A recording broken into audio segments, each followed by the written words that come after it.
Welcome to the Bleep Midlife Bulimia podcast with guest Emma Jane Taylor, author and keynote speaker. Hi everyone, I am Lorianne. I'm the host of Bleep Midlife Bulimia. And today I'm very pleased to have Emma Jane Taylor.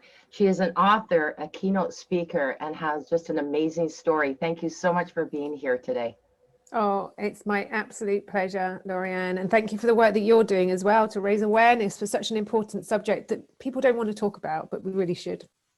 Thank you so much. So you have had quite the story, and particularly in your childhood you were speaking to. I've listened to some of your tapes, they're amazing. So do you want to just start off and give us a little bit of an overview? Yeah, so I was around 2 years old when I can start. If I can sort of go back really and sort of look at that sort of part of my life, I was quite young when I remember some of my earliest memories, and they were happy memories. My parents had separated. I lived with my siblings, and every other weekend my step siblings would visit. I had a cat called Honey, and life actually felt okay. I was just enjoying my little world with my mum and my stepfather, and every other weekend I would go and see my biological father. So when I look back on that memory, I think actually it was a really nice time. I was happy. I was a really happy child. I knew no different. That was my world. My world changed when I was around 9 years old. I was on a holiday with my family in Greece, and I was sexually abused by a restaurant owner. This was my first experience of, I guess, bad behavior. But at 9 years old, I wasn't educated enough to know what it meant. I didn't really know what had happened to me. I didn't say anything to anybody and just carried on in my little world. And again, was quite happy bumbling along like this, living with my mum, my stepfather, my siblings, and seeing my biological father every other weekend. And for the next 2 years, so until I was about 11, that was my life. And I just enjoyed it. Until one weekend, I think it was just a significant change in the atmosphere around my father. And he picked me up from my home in the UK. And I turned around and I could see my brothers at the window, and they weren't coming with me. And I was thinking, I remember that sort of like bit of butterflies in my stomach, thinking, why aren't they coming with me? But he's my daddy, and I'm going to jump in the car with him, and we're going to do all those things we've always done, go and get our sweets from the sweet shop, go swimming, go and watch television, just hang out, just have a lot of fun. And you know what, he really was a lot of fun. He was a really nice guy. He was fun. He was handsome. He was like literally my everything. Everything that he did, I wanted to do. And then on this particular day, he took me down to the horse riding stables, as he always had. And he said, we have a problem in our relationship. And he pulled the car into a lay-by, and we just sat there. And of course, I didn't say anything. I mean, now I'm very vocal. Back then at 11, I didn't say anything. Here was my hero, the man I was in love with, my daddy, telling me that there was a problem in our relationship. And basically he said, look, you're due to stay with me on a weekend that it's where your mother wants you, but it's because it's Mother's Day, but that's my weekend. And actually, I really want to see you that weekend because I don't get to see you so much now. But, you make that decision. You tell me what that decision is. But he didn't say, if you make the wrong decision, I won't see you again. He just said, look, make that decision. And so I said, okay, Daddy, I will. Went off horse riding, went off and did all the other things that we were going to do that weekend. And then he dropped me home and said he'd call me that evening, Sunday evening. And I will never forget just the landscape, my parents' house, my mum's house, and the phone rang. And I can almost still hear it ringing. It was like one of those old-fashioned dial phones. And I picked up the receiver, and he sort of chat, and then he said, have you made your decision? And I said, well, yeah. I said, I want to see mummy on Mother's Day, but I want to see you as well, Daddy. And he said, well, look, you've made your decision. I can't see you again. And it was as simple as flicking the light on a light switch. That was it. But at 11 years old, when I put that phone down and ran out of the house crying, and my parents, my mum and my stepfather running behind me, I didn't really know that the finality of it. I didn't realize that would be it. I would never see my dad again. The significant person in my life, this nice man who I loved, who was handsome, funny. I mean, there was nothing that indicated to me that he wasn't a nice man before this moment in my life. So I was just completely broken. And for the next few years, I used to sort of go running down the stairs at Christmas and birthday, waiting to see if I would get a birthday card or a Christmas card. And just nothing came. And I used to listen to Cliff Richard's Daddy's Home relentlessly, thinking, just come and get me, Daddy. And he never came. I watched Cilla Black's Surprise, Surprise, which is a program here in the UK where she reconnects. She's now, sadly, she's died herself, but she would reconnect people with lost family. And I used to think, oh, one day that'll be me going on that show.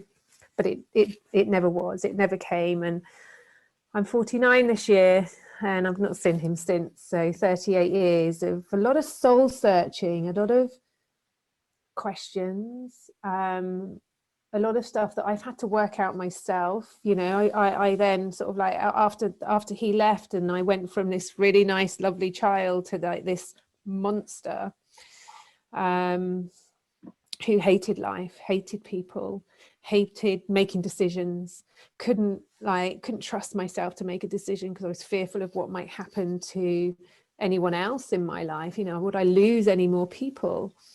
And so, just struggled. I was at senior school.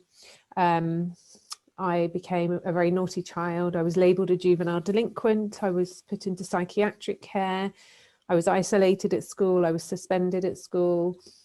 I had to have daily reports to my headmistress. I was told I was a failure. I started drinking, started taking drugs. I had OCD, night terrors, constantly being sick, panic, paranoia. Everything was late developing with me. I was anxious, and as the show is about bulimia, I then developed bulimia. And so, you're doing everything that you can to control a situation, and eating, I think, was the way of me trying to own that. And that's really how my life went for a few years. And then very sadly, a family friend saw a weakness in me, and I thought he was my friend. And he then groomed me for the next 3 or 4 years. So I was sexually abused by a family friend from 13 through to about 16, 17, when I started to feel strong enough to step away, to become a powerful voice, a powerful person. But that took years. I mean, I stepped away when I was about 17, 18. I went into therapy at 23. Like I say, I'm 49 this year. I wrote my first book 4 years ago.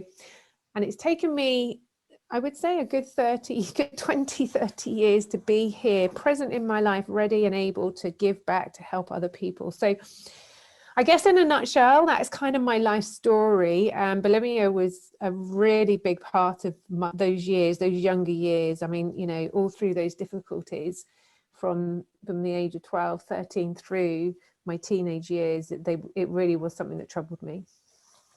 Wow, you started quite young. They do say, though, that for certain people, bulimia, I was speaking to one lady and she said it quite well. There's a comfort in that. It's not the right way of doing it, but there is a comfort in it as well.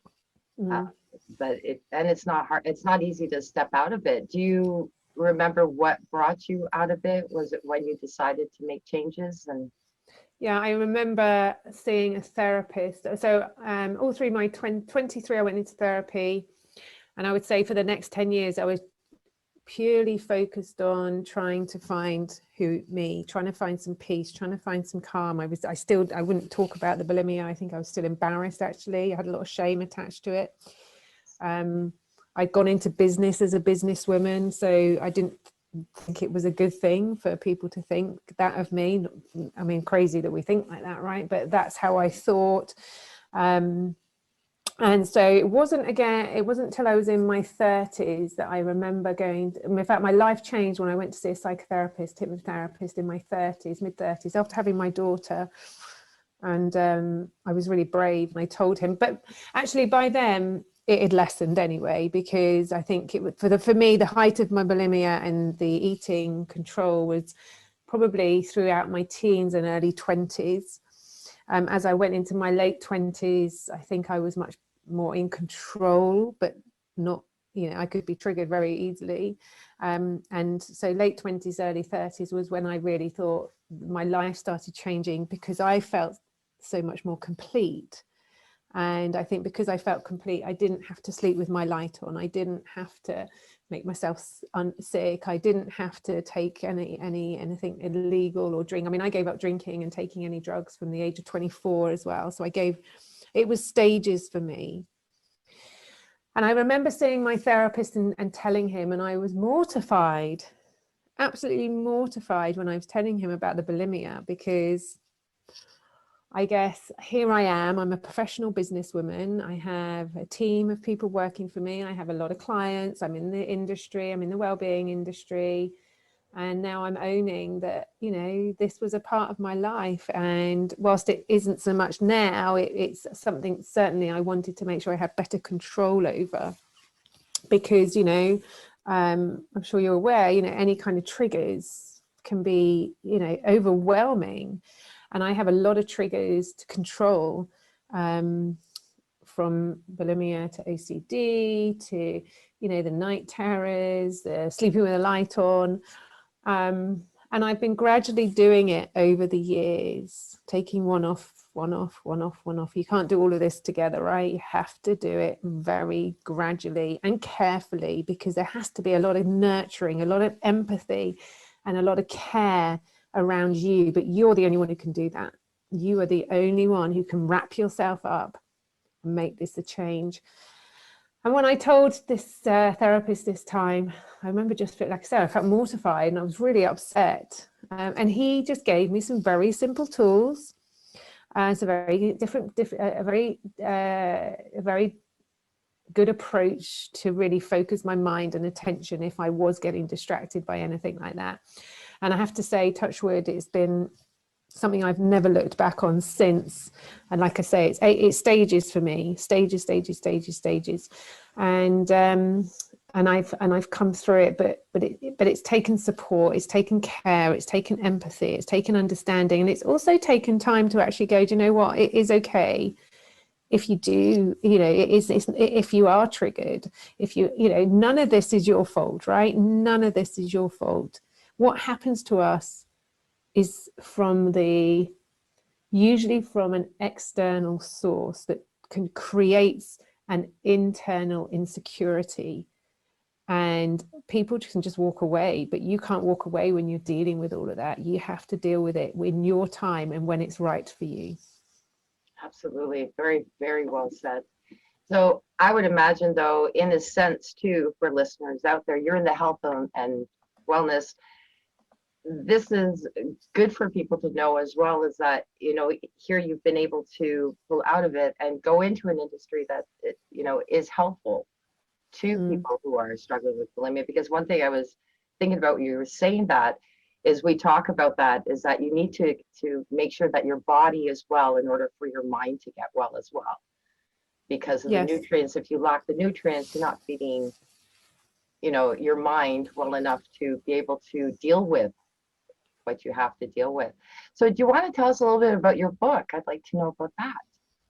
Yeah, so my book is called Don't Hold Back. It was based on my true story, based on my story and where I've come from and where I have ended up and where I'm going, really, and how I've got there. It's a tips, advice and motivational tool book to help anyone go through their difficulties. So it features, obviously there's a section about my story, but beyond that, it's really about what I did and what I've used to get through to be the woman I am today. So forgiveness, boundaries, knowledge, really understanding who I am, the person that I am within, and how powerful that was ahead of anything else. So it's really about how I changed my life from you know, most people thought I would be dead by the time I was 20, either, or in prison.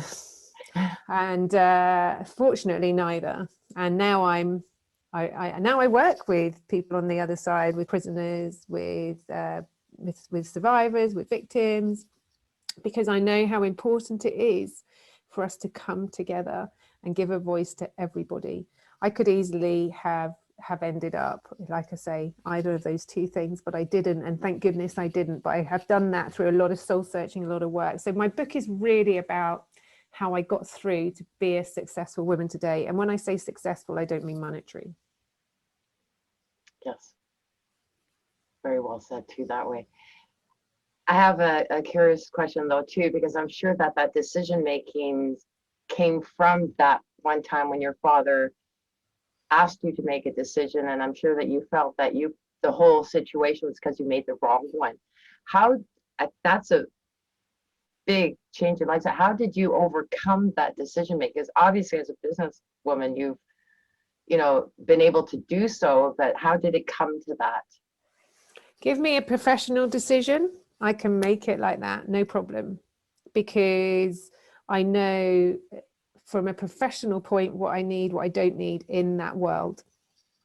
Personal decisions have taken a lot of time and consideration for me, even now at 49 years old and a mother myself. But what I've understood and what I've done is tighten up my boundaries.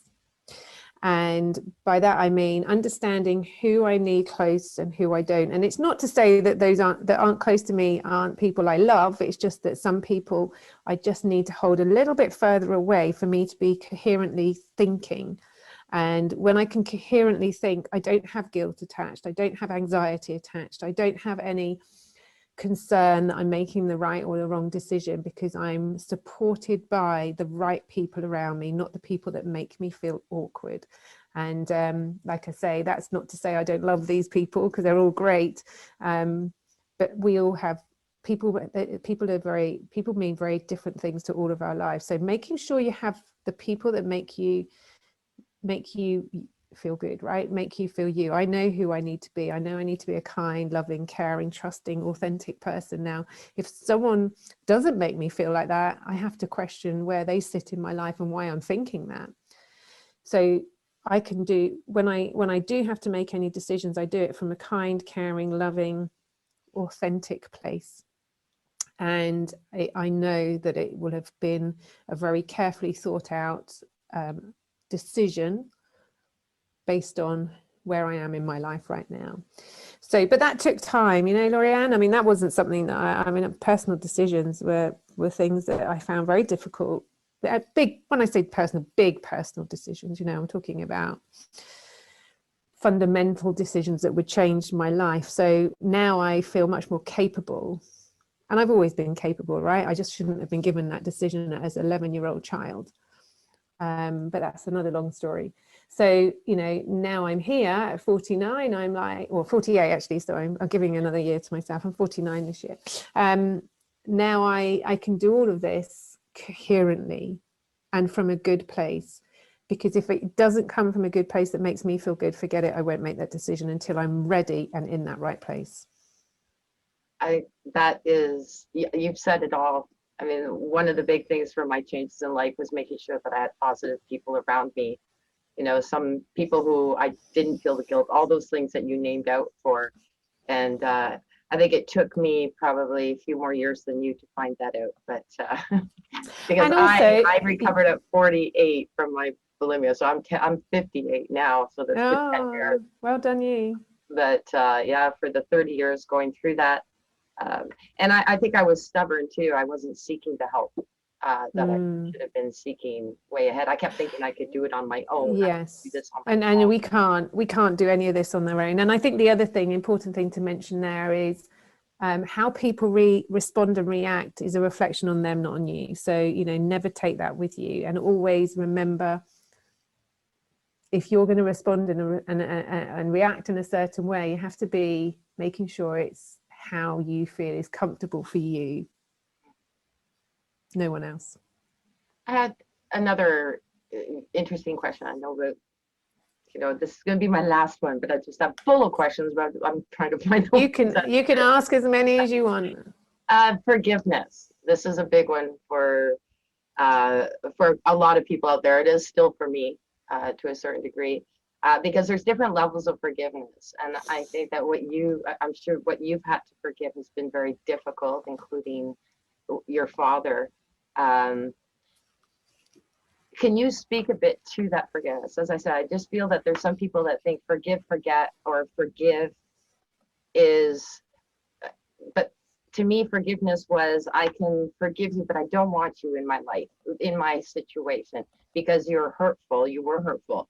And because as a family member, there's another family member very upset with me because I will not have that person in my life. And that being my mother, she says, I want you to make me happy by having that person in life. But you can't answer to that. Like, I love you, Mom. I'd love to do this for you, but I need to do this for me. Mm. So those are difficult choices. So just a bit about your journey in that forgiveness part. Okay, so my biggest challenges were to be able to sleep at night. I wanted to find my way back to being that kind, confident person. I wanted to be able to love with a trust. I didn't want to be broken, busted, with a defunct heart that prevented me from being free. And I suppose it finally dropped for me when I understood right from wrong, and then I could eventually turn things around to make them better. But this wasn't without a lot of pain and bitterness and soul searching. I cried a lot and found this dark time in my life very difficult. And I think learning to forgive can be very challenging, and it's often misunderstood. It doesn't excuse your perpetrator, and neither is it, or perpetrators, and neither is it about forgetting the events. Forgiving for me was about accepting that I had experienced what I'd experienced, from being abandoned, being abused, and then the knock-on effects to what happened, and of course being we're talking about bulimia.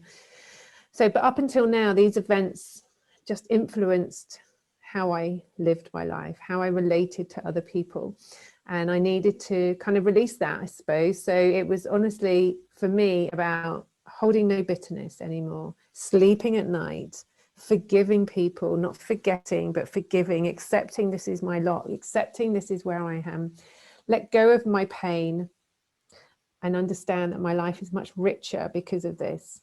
I'm not grateful or proud of what I had to endure to be here, but I have made it all a positive lesson to help me and give a voice to others to help them. So it was really about letting go, accepting, not forgiving. I don't condone what anyone did to me, right? Nothing, how people have treated me was a sick act of cruelty to a child, and totally unacceptable.